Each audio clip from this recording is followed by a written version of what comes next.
Hi everyone, good morning. दिनैनि गोदान ब्लगाव फिन खेबसेबाव बरायनानै लाग्रोलायबाय सनाफोर मोजां मोनोबा जोबजासे नायलांदोलाय दिनैबो आं मा दिन्थिलांनो हायो दिन्थिलांसै दा साहा फुदुंग्रोनो नागिरदों आङो साहा एसे फुदुंग्रोनोसै साहा लोंनानै लाग्रोनोसै मा होदो नानिनो होबाय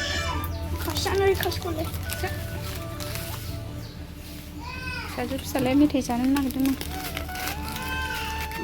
बिनानावा लोमजानायखाय गाबदों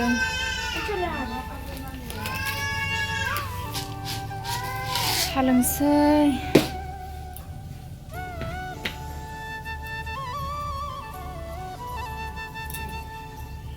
लुबैया हा लोंसै लोगोफोर साहा लोंसै जोंहा अमा बोरै जानोसै मामि फैदो लोगोफोर ओंखाम ओंख्रि संसै आंहा ओंखाम ओंख्रि संनाय टाइम जालायबाय ओंखाम ओंख्रि संसै नै सारायाबो दुंखाबाय नै थास' आथिं एसे एवबाय दालियाव होलानो दालि थास' आथिं दिनैसो फार्स्ट जासिगोन जोंहा देग्लाय थास' आथिंखौ थास' आथिं गोदान दालि थास' आथिं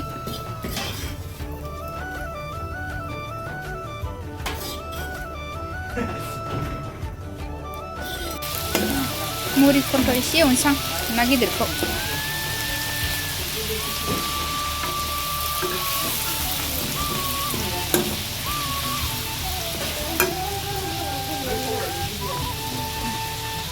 नाखौ एवनानै लाग्रोखाबाय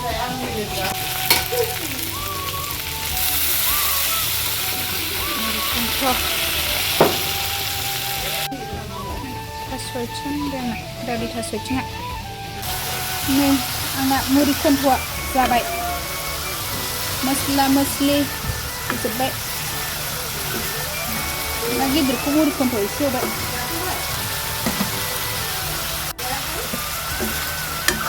मुरि खन्थ' जाबाय होननानै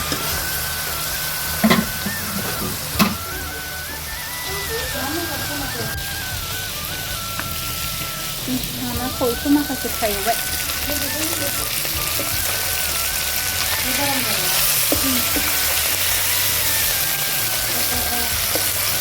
जोंहा दासो ना एवगासिनो दङ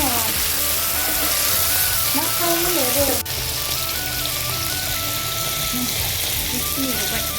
दंबावो एवनो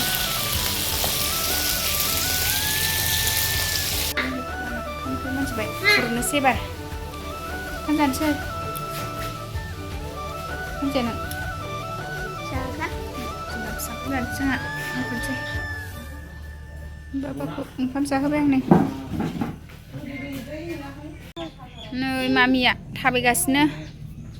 मैया लोमजानाया हामथ'बाय आननि अ थांनो मा ए दिनैनि ब्लगा बेखिनियानोमोन सनाफोर फिसा बाय बाय दोनथ'नोसै